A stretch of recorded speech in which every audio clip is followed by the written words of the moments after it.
نبينا بنور هدينا محمد نبينا بنور هدينا من مكة حبيبي نور سطع في المدينة محمد نبينا بنور هدينا محمد نبينا بنور هدينا.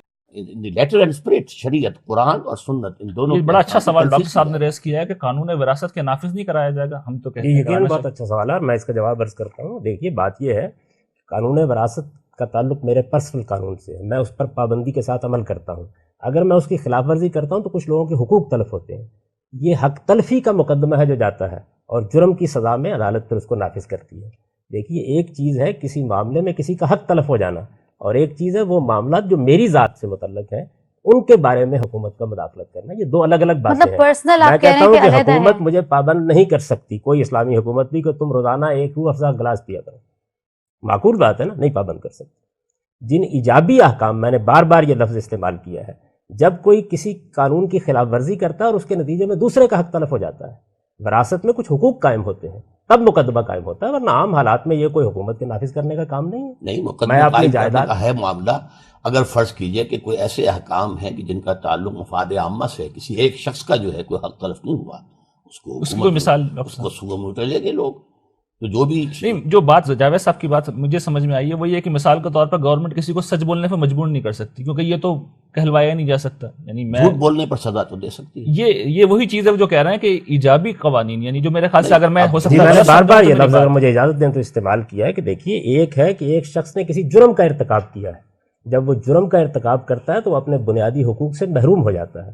اس وقت اس کو جیل میں بھی ڈالا جاتا ہے، اس کی داروگیر بھی کی جاتی ہے. اور ایک چیز یہ ہے کہ آپ ایجابی طور پر کس چیز کا پابند کرتے ہیں. تو ایجابی طور پر اللہ تعالیٰ نے واضح کر دیا ہے کہ دین کے یہ 2 احکام ہیں جن میں اسٹیٹ مداخلت کر سکتی ہے، وہ بھی کر سکتی ہے، یہ بیان کیا ہے. باقی جتنے امور ہیں ان میں جرم ہوگا تو ٹھیک ہے، کارروائی ہوگی. آپ میرا مال کھا لیتے ہیں، جو یہ بھی پورا نہیں کریں گے وہ قتل کیے جائیں گے، جو نہیں پورا کریں گے قتل کیے جائیں گے. یہ ہے اصل پس منظر جو ہے. پہلی 6 آیات جو ہیں سورہ، میں اس پر بھی اگر اجازت ہو تو میں اس پہ تبصرہ کر دوں. دیکھیے بات یہ ہے کہ جس وقت اللہ تعالیٰ نے ان کو آزادی دی اور یہ کہا کہ تم اس ریاست کے اندر مسلمان کے حقوق تب حاصل کر سکتے ہو، ان کے لیے موت کی سزا تھی، یہ ڈاکٹر صاحب نے بالکل درست فرمایا، لیکن بچ اس صورت میں سکتے یہ 3 شرائط پوری کر دو. جب ان کے لیے یہ 3 ہے تو کسی اور کے لیے سے زائد کیسے ہو سکتی؟ قانون کے لحاظ سے اصل میں یہی 3 چیزیں ہیں. آپ نے اسلام قبول کیا، آپ مسلمان ہیں. آپ نماز پڑھتے ہیں، ہمیں کوئی حق نہیں کہ ہم آپ کے بارے میں کوئی دوسری رائے قائم کریں. آپ زکوٰۃ دیتے ہیں، حکومت اس کو آپ سے بالجبر لے سکتی ہے.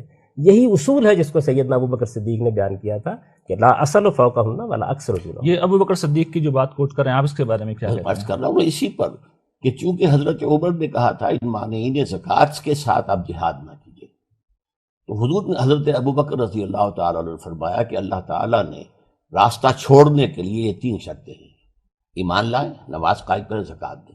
ان میں سے مزید کمی میں کوئی نہیں کر سکتا.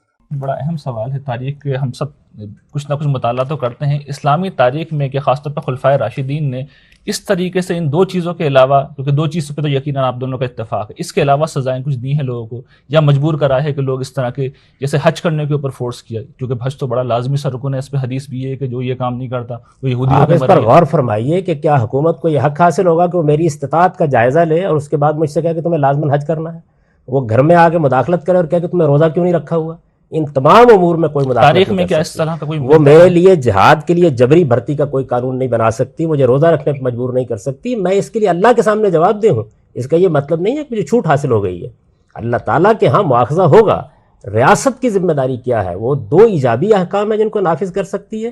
باقی صرف وہ منکرات ہیں جو جرم کے درجے میں پہنچ جاتے ہیں. ان میں اگر کسی نے وراثت کے قانون کی خلاف ورزی کیا تو حق مارا ہے. اسی میں جو میرے ذہن میں بات آ رہی ہے، سوری آپ کی بات انٹرپٹ کر رہا ہوں، کہ ایک بڑی مشہور روایت ہے، اس میں امر بالمعروف کا حکم نہیں ہے بلکہ نہی عن المنکر کا حکم ہے کہ جو اپنے ہاتھ سے روک سکتا ہو وہ ہاتھ سے روک دے. ڈاکٹر صاحب جو سوال رہ گئی ہماری بات کہ تاریخ کے حوالے سے آپ کو سپورٹ کریں گے کہ صحابہ کرام نے اس حکم کو کس طرح امپلیمنٹ کیا جو آپ کی انٹرپریٹیشن شراب کی پی ہے اس کو کوڑے لگائے گئے. صرف یہ تلقین لیکن وہ تو نہیں کہ منکرات شرافت پہ کی تو وہ کہہ رہے یہ ہیں تو جرائم میں منکرات سے- پہ تو یعنی میں سمجھ رہا ہوں کہ بات آپ یہ تو دونوں ایک ہی جرائم کہہ میں رہے سے۔ ہیں. اچھا جب دیکھیں، جرم میں جو ہوگا کہہ تو رہا ہوں وہ سزا یہ دی ہے جائے گی، کہ دنیا کی جو ہر حکومت امر دیتی ہے۔ بالمعروف اور نہی عن المنکر، امر تو آتا ہے عربی زبان میں مشورے کے لیے بھی اور حکم کے لیے. ٹھیک. عام حالات میں ہر شخص اپنے دائرہ اختیار میں تو حکم دے گا، مجھے آپ پر تو کوئی اختیار نہیں، میں کہہ سکتا ہوں بھائی آپ نے روزہ کیوں نہیں رکھا، آپ کو روزہ رکھنا چاہیے. کہ اپنے گھر کے اندر میں اپنے بیٹے کو جو ہے وہ زبردستی بھی کہوں گا کہ روزہ رکھو تم. اسی طریقے سے حکومت کا کام جو ہے وہ ہے امر بالمعروف نہی عن المنکر، منکر کو روکنا قوت کے ساتھ. لیکن وہ جو روایت ہے اس میں تو صرف نہیں عن المنکر کا ذکر ہے، اگر میں کس میں؟ غلطی نہیں کر کس رہا. میں؟ وہ جو سعید ابن مسیب کی غالباً نہیں روایت وہ تو ہے اس رضی لیے اللہ ہے نا کہ اس میں فرمایا گیا کہ اس کے 3 درجے ہیں. اچھا. من رآ منکم منکرا فلیغیرہ بیدہ، جو شخص کسی منکر کو دیکھے وہ اپنی طاقت سے، قوت سے اس کو روک دے. فلم یستطع فبلسانہ، اگر اتنی طاقت نہیں ہے تو زبان سے روکے. فلم یستطع فبقلبہ، اور اگر یہ بھی نہیں ہے تو دل سے برا جانے نفرت رکھے. یہ اہم حالات میں ہے. لیکن جس آیت کا حوالہ دیا ہے غامدی صاحب نے وہ ہے ریاست کا معاملہ. الذین ان مکناہم فی الارض اقاموا الصلاۃ وآتوا الزکاۃ وامروا بالمعروف ونہوا عن المنکر. یہاں پر اب تنفیذ ہے، تنفیذ. بھلائیوں کی تنفیذ کی جائے گی. ہاں اخلاقی چیزیں بلند سے بلند ہوتی ہیں. اب یہ کہ زکوٰۃ تو آپ سے لازم لے لی جائے گی، لیکن یہ کہ اس کے علاوہ آپ کو تلقین ہے ان فی المال لحقا سوى الزکاۃ. یہ بات بہت غلط کہہ رہے ہیں کہ سوائے زکوٰۃ کے کوئی شے ہے ہی نہیں اسلام میں. ضرائب اور ٹیکس، امپورٹ ایکسپورٹ کے ٹیکس جو ہیں خلافت راشدہ میں موجود تھے. زکوٰۃ تو ایک خاص کام کے لیے ہے، سوشل جسٹس کے لیے اور سوشل سیکیورٹی کے لیے، کہ غریب اور امیر کا جو فرق ہے اس کو گیپ کیا جائے. زکوٰۃ اس لیے ہے. باقی تو یہ کہ ایک شہر کے اندر سڑکیں بنانی ہے، سڑکیں چلانی ہیں، اس کے لیے وہاں پراپرٹی ٹیکس لیا جائے گا. یار صاحب یہ ہمارے اصل میں پروگرام کا موضوع نہیں ہے، لیکن پھر بھی مختصراً پلیز. جی میں پوری وضاحت کے ساتھ یہ بات عرض کرتا ہوں کہ خلافت راشدہ میں مسلمانوں پر زکوٰۃ کے علاوہ ایک پائی کا ٹیکس کبھی عائد نہیں کیا گیا. جتنے باقی ہیں، کتاب الخراج موجود ہے، کتاب الاموال موجود ہے، آپ ایک ایک سطر پڑھ جائیے اس کی. میری زندگی اس کو پڑھنے میں گزری ہے اور سمجھنے میں گزری ہے، ایک بھی ایسا ٹیکس نہیں لگایا گیا. اور میں آپ سے عرض کروں کہ ہمارے کرنے تاجروں پہ تو لگایا گیا تھا کرنے اول میں اور اس کے بعد کس قسم کا زکوٰۃ محصول کے جو علاوہ، لگایا گیا تھا. جی محصول مسلمانوں پر وہی 2.5% لگایا گیا، یعنی وہ بھی زکوٰۃ ہے الگ. زکوٰۃ ہے. زکوٰۃ کے علاوہ لیکن یہ مسلمانوں کہ کے اوپر امپورٹ پڑا ایکسپورٹ، گاؤں ایک شہر میں کوئی باہر سے باہر سے چیز آ رہی ہے اس کو ضرائب کہتے ہیں. وہ صرف غیر مسلموں سے لیا گیا. اچھا وہ غیر مسلم. یعنی غیر مسلموں سے زکوٰۃ کے علاوہ ٹیکس لیے گئے ہیں. آپ کہتے ہیں کہ لیا گیا. لیا گیا. آپ نہیں ایگری کر رہے ہیں اسرار صاحب، ان کی بات پہ آپ نہیں ایگری مطلب کر رہے تاریخی ہیں. طور پہ بالکل کس نہیں کر رہا. ریفرنس سے وہ کہ ہمیں دوسرے ٹیکسز بھی لگ سکتے ہیں. یہاں تک کہ اگر کسی وقت حکومت یہ محسوس کرے، فقہا کا اتفاق ہے کہ جو ہمارے غرباء ہیں ان کی بنیادی ضروریات ہم صرف زکوٰۃ کی رقم سے پوری نہیں کر سکتے تو زبردستی زکوٰۃ سے زائد بھی وصول کیا لی جا سکتی ہے، Yes, definitely. غلط نہیں ہوگا. لیکن اس میں جو ہے دور رسالت و خلافت راشدہ ہمارے لیے بڑا آئیڈیل ہے، تو اس کے حوالے سے آپ فرمائیں وہاں کہاں پہ. اس میں وہاں یہ کہ ہو رہا تھا معاملہ ٹھیک، زکوٰۃ سے ضروریات پوری ہو رہی تھی، اور چونکہ ساتھ ہی اخلاقی تعلیم یہ دی گئی تھی کہ زکوٰۃ و صدقات مت لو، محنت کرو، کوشش کرو، جد و جہد کرو.